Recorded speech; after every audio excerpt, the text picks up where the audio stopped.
Severe floods in Pakistan at the beginning of August have resulted in widespread devastation.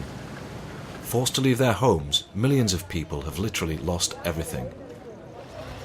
Displaced families find themselves in temporary shelters, such as this school where 800 people are living.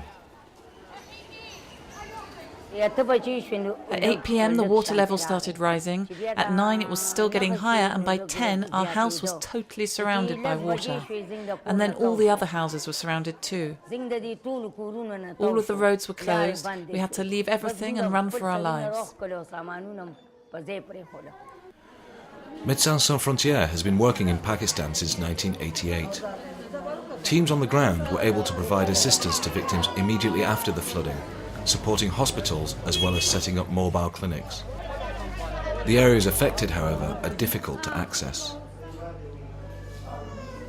Since the flooding began, MSF doctors have provided approximately 10,000 medical consultations, the most common complaints being diarrhea, as well as skin and respiratory infections caused by overcrowded living conditions.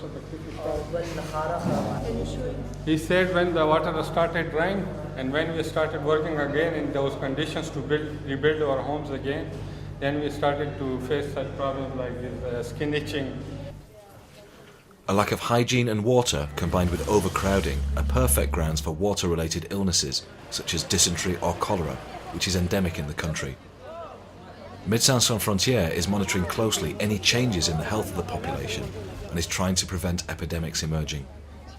We see if it's possible to use this room for the stock for just in case of cholera cases. We just to arrange with logistics in case if it's a new flood coming, this is ground floor.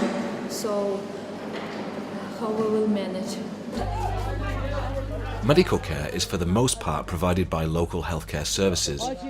Médecins Sans Frontières is focusing its activities on the population's other needs. Teams have so far distributed more than 7,000 kits consisting of essential non-food items. 650 Afghan families have settled in this refugee camp in the Peshawar district. Each family has received a tent, a set of blankets, cooking utensils and a hygiene kit. This man fled Afghanistan 3 years ago because of the war. His home has been destroyed in the floods.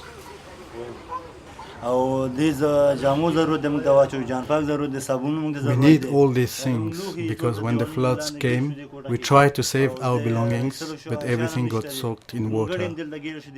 Everything's dirty and smelly. The doctor told us not to use our things, that maybe we'd catch diseases.